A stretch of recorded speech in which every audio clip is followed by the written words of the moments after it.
Assalamualaikum warahmatullahi wabarakatuh. Nama saya Muhammad Raffi Alamsyah Saputra dari kelas 12 IPA 3, nomor absen 29. Saya akan menjelaskan perkembangan seni rupa di Indonesia. Periodisasi sejarah seni rupa Indonesia berdasarkan pertumbuhannya. Zaman prasejarah, sejak permulaan adanya manusia dan kebudayaan sampai kira-kira abad ke-5 Masehi. Zaman ini dapat dibagi menjadi beberapa zaman, yaitu zaman batu tua, zaman batu tengah, dan zaman batu muda. Zaman logam, meliputi zaman perunggu dan zaman besi.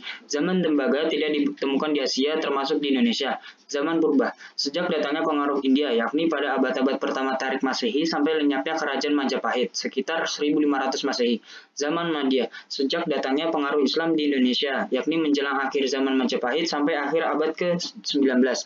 Zaman baru, sejak masuknya anasir-anasir barat dan teknologi modern Indonesia, yakni kira-kira tahun 1900 Masehi sampai saat ini. Periodisasi sejarah seni rupa Indonesia berdasarkan ciri peninggalannya. Pertama, seni rupa prasejarah, kedua, seni rupa Hindu-Buddha, ketiga, seni rupa Islam, dan keempat, seni rupa modern. Sejarah seni rupa prasejarah. Pembagian seni rupa prasejarah di Indonesia dibedakan atas dua periode, yaitu zaman batu dan zaman perunggu. Pembabakan tersebut didasarkan atas kemampuan teknik dan teknologi masyarakat prasejarah tersebut, terutama dalam menciptakan alat-alat yang diperlukan dalam mendukung kelangsungan hidupnya. Hal ini ditunjukkan dengan bukti artefak-artefak yang mereka tinggalkan. Zaman batu atau disebut juga zaman megalitik yang terdiri dari zaman batu tua, zaman batu tengah, dan zaman batu muda.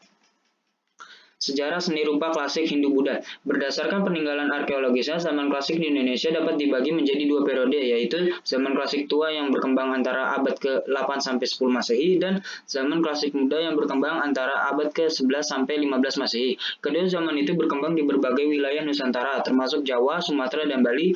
Namun, bukti arkeolog dalam zaman klasik tua banyak didapatkan di wilayah Jawa Tengah. Karena itu, terkadang beberapa ahli menyebut zaman klasik ini juga dengan zaman Jawa Tengah. Seni hias pra-Islam. Selain kebudayaan dan ragam hias yang dihasilkan dari akulturasi India, masyarakat Nusantara juga telah memiliki kebudayaan ragam hias khas yang tidak datang dari India, seperti kain batik. Awal pembuatan kain batik sudah dimulai sejak zaman prasejarah. Kain simbut dari Priangan adalah contoh batik asli yang dibuat dari bahan kanji ketan sebagai penutup kain. Sebutan batik yang paling tua terdapat dalam sebuah naskah Sunda yang ditemukan di selatan Cirebon dan bertanggal 1440 Saka atau 1518 Masehi. Teknik batik dapat dengan cepat menyebar di Jawa karena tekniknya berasal dari pesisiran dan pelabuhan. Batik masuk ke Kerajaan Mataram, kemudian berkembang dan dibudayakan di Cirebon, Pekalongan, Yogyakarta, Solo, dan sebagainya. Di ibu kota Jawa bagian tengah, motif dan warna batik selalu mengikuti kaidah-kaidah yang ketat. Sebaliknya, di pesisir, batik terus-menerus diperbarui dan mengikuti selera khas dari pengrajinnya.